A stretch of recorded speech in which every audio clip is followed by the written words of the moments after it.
Assalamualaikum warahmatullahi wabarakatuh. Hai, saya Siti Iva Fauzia dari Prodi Pendidikan Sejarah Universitas Sultan Ageng Tirtayasa. Saya akan menyampaikan materi tentang metode sejarah. Saya akan ada dua sub tema. Yang pertama itu pengertian metode dan metodologi. Yang kedua sistematika metode sejarah. Baik, pengertian metode. Kata metode berasal dari bahasa Yunani, yakni metodos, yang berarti cara atau jalan.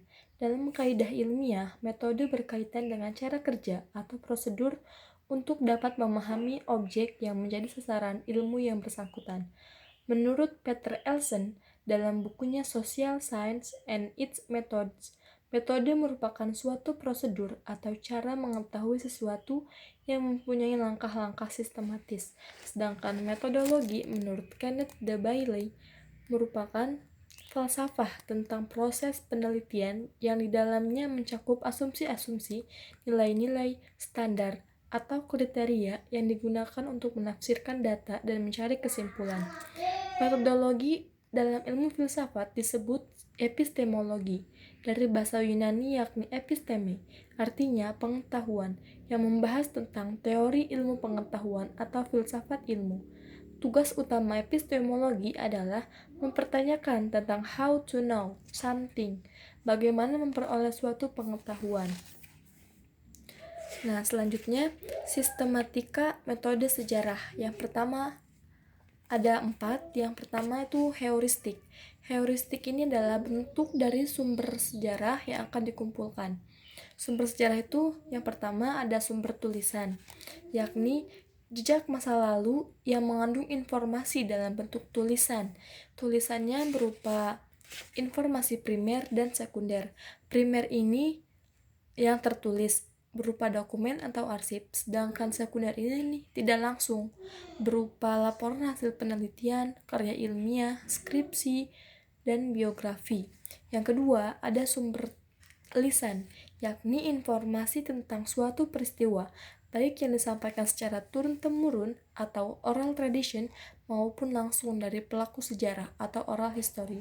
Yang ketiga, ada sumber benda. Nah, selanjutnya ada kritik sumber. Kritik sumber ini untuk menentukan keautentikan, keaslian sumber, dan kredibilitas tingkat kebenaran informasi sumber sejarah. Selanjutnya ada interpretasi. Interpretasi ini adalah penggabungan fakta sejarah berdasarkan pada subjek kajian. Metode interpretasi sejarah terkait erat dengan pandangan para ahli filsafat. Ada 2 aliran pemikiran besar dalam hal ini. Yang pertama, interpretasi monistik. Interpretasi monistik bersifat tinggal atau suatu penafsiran yang hanya mencatat peristiwa besar dan perbuatan orang terkemuka.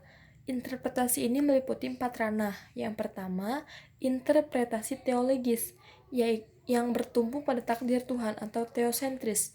Yang kedua, interpretasi geografis, yaitu bahwa gerak sejarah umat manusia dipengaruhi oleh fakta geografi. Nah, yang ketiga, interpretasi ekonomi, yakni pengaruh faktor ekonomi dalam sejarah. Keempat, interpretasi rasial, yakni penafsiran yang bertumpu pada aspek ras atau bangsa. Nah, selanjutnya ada interpretasi pluralistik, yang dimunculkan oleh para filsuf pada abad ke-19. Dalam pandangan mereka, sejarah mengikuti perkembangan sosial, budaya, politik, dan ekonomi yang menunjukkan pada peradaban yang bersifat multikompleks. Nah, yang terakhir ada historiografi. Nah, historiografi ini adalah kisah sejarah atau cerita sejarah. Ada 3 aspek. Yang pertama itu ada analisis, kedua ada imajinasi, dan ketiga kritis. Nah, itulah sistematika dari metode sejarah. Mungkin cukup sekian dari saya. Terima kasih.